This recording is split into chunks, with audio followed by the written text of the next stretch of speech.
All right, let's get into Module 5. This is where we are going to look at John the Baptist's birth, foretold. And so the passage we're going to be looking at is Luke 1, and we're going to be studying verses 5 through 25, where John's birth is foretold to Zechariah. So before we get there, we had covered in our previous module the historical setting of the Gospels, really looking at what were the events that led up to the context or the background of the gospel accounts. And we had talked about how there were four major periods that took place between the end of the Old Testament and the beginning of the Gospels, which of course start the New Testament. They were the Persian period, which the Old Testament actually takes place in, the end of it, followed by the Greek period, the period of Maccabees, and the period of Jewish independence.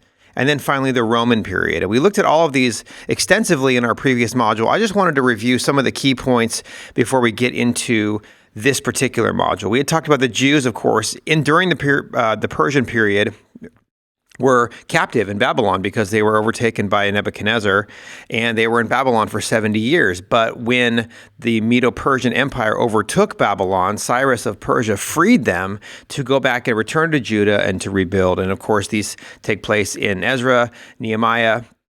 And of course, during this time, we have the final prophets of the Old Testament, Haggai, Zechariah, and Malachi, speaking during this time. But during the Medo-Persian Empire, they rebuilt the temple. This is known as the Second Temple period. But then after it follows 400 years of prophetic silence. There's no prophets after Malachi until John the Baptist, who we're going to look at today. So we go from looking at the Medo-Persian Empire, who of course was overtaken by the Greek Empire, which we talked about previously, had three stages within it. So the first stage was the conquest of Alexander the Great. The second stage was the Ptolemaic Empire, or the period of Ptolemaic dominance, and then that was followed by the Seleucid Empire. So the first 13 years was when Alexander the Great basically conquered the entire known world in 13 years, and in doing so really spread Greek culture. We called that Hellenization. All around the world, and this becomes a very important piece to the background of the Gospels. But that took place during 334 to 323, the conquest of Alexander the Great. He dies suddenly, and of course now all of the land that he had conquered began to get fought over. So two dynasties emerged, the Ptolemaic and the Seleucid, and the Ptolemaic was the dominant one from 323 to 198. And then finally in 198, the Seleucids overtook the Ptolemies, and they became the dominant area, and they took control over Palestine, whereas the Ptolemies had it before that. So after that, so those are the three periods that make up what we call the Greek period, the period of Alexander the Great, his conquest, followed by the Ptolemaic and the Seleucid empires. And then following that, we have the period of Jewish independence, which of course was kind of spurred on by Antiochus Epiphanes, followed by the revolt of the Jews against his desecration of the temple. And these were some of the key players in that scene. We talked all about them in the previous module, but Mattathias was the one who initiated the revolt, and his five sons really became the sequential high priests that were overseeing what was known as the Hasmonean dynasty at that time. But of course, Rome was becoming a significant threat on the scene during this time as well. And so the period of Jewish independence ends with the beginning of the period of Roman dominance, which is of course where the Gospels take place, and all of the New Testament takes place in the background of the Roman period for a start, which began in 66 BC. So we took a short look as well at the end of the previous module on some of the leaders that were at play during the Roman period that affect our reading and our understanding of the gospel. So we have Herod the Great, Pontius Pilate, Herod Antipas, Archelaus, Herod Agrippa. We mentioned some of these, especially Herod the Great, in our previous module last time.